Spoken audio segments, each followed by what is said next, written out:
कृष्णम वंदे जगत गुरु।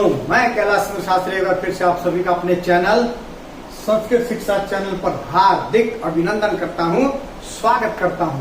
प्रतिदिन की भांति एक बार फिर से वही आपसे विनम्र निवेदन कि यदि आपने अभी तक मेरे इस चैनल को अर्थात संस्कृत शिक्षा चैनल को सब्सक्राइब नहीं किया है तो सब्सक्राइब कर लीजिएगा, साथ में बेल आइकन का बटन अवश्य दबाइएगा ताकि भविष्य में आने वाली सभी वीडियो का नोटिफिकेशन आपको प्राप्त हो सके।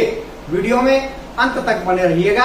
वीडियो अच्छी लगे तो लाइक भी अवश्य कीजिएगा, क्योंकि लाइक करने से मनोबल बढ़ता है।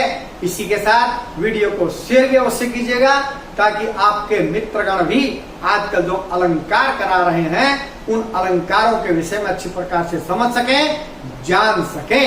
आज तक हम 5 अलंकार कर चुके हैं और आज हम करने जा रहे हैं छठा अलंकार, जिसका नाम है उत्प्रेक्षा अलंकार। तो चलिए चलते हैं उत्प्रेक्षा अलंकार की ओर। छठा उत्प्रेक्षा अलंकार। सबसे पहले देखते हैं इसका लक्षण, इसकी परिभाषा, इसकी डेफिनेशन क्या है। लक्षण भवे संभावनोत्प्रेक्षा, संभावना प्लस उत्प्रेक्षा संधि करके बना संभावनोत्प्रेक्षा प्रकृतस्य परात्मना। भवेत् संभावनोत्प्रेक्षा प्रकृतस्य परात्मना। अर्थात का मतलब है इसी का अर्थ। अर्थात जब प्रस्तुत मतलब उपमेय जो छोटा होता है कि अप्रस्तुत मतलब उपमान के रूप में,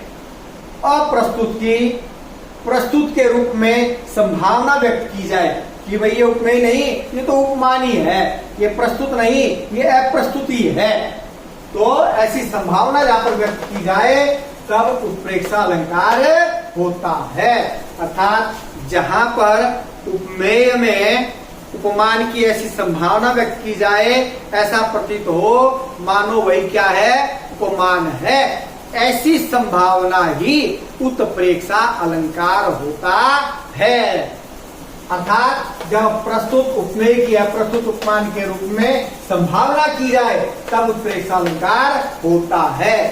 उत्प्रेक्षा अलंकार जहां पर भी होता है, उत्प्रेक्षा अलंकार को बताने के लिए कुछ शब्द बताए गए हैं जो उत्प्रेक्षा को बताते हैं। उत्प्रेक्षा वाचक शब्द, ये शब्द जहां पर भी आएंगे इसका मतलब है वहां पर उत्प्रेक्षा अलंकार हो सकता है, ऐसी संभावना है।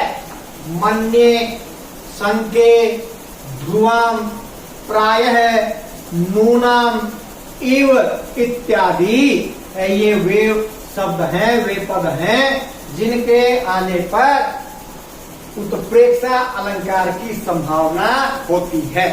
चलिए उदाहरण से समझते हैं। ये उदाहरण मुखा में विदृशो भाति पूर्ण चंद्र इवापर है। अलग अलग देखिए, मुखम इव ईदृशो भाति, मुख ही कुछ ऐसा भाति मैंने शोभित हो रहा है, मुख ही कुछ ऐसा शोभित हो रहा है। पूर्ण चंद्र इव अपर है, अपर मैंने मानो, अपर दूसरा, पूर्ण चंद्र इव पूर्ण चंद्रमा के समान। जैसे पूर्णिमा को पूर्ण चंद्रमा खिलता है, ऐसा इसका मुख सुशोभित हो रहा है। तो भाई पूर्ण चंद्र की संभावना व्यक्त की किसमें, मुख में। मुख में पूर्ण चंद्रमा की संभावना की गई, इसलिए यहाँ पर उत्प्रेक्षा अलंकार है।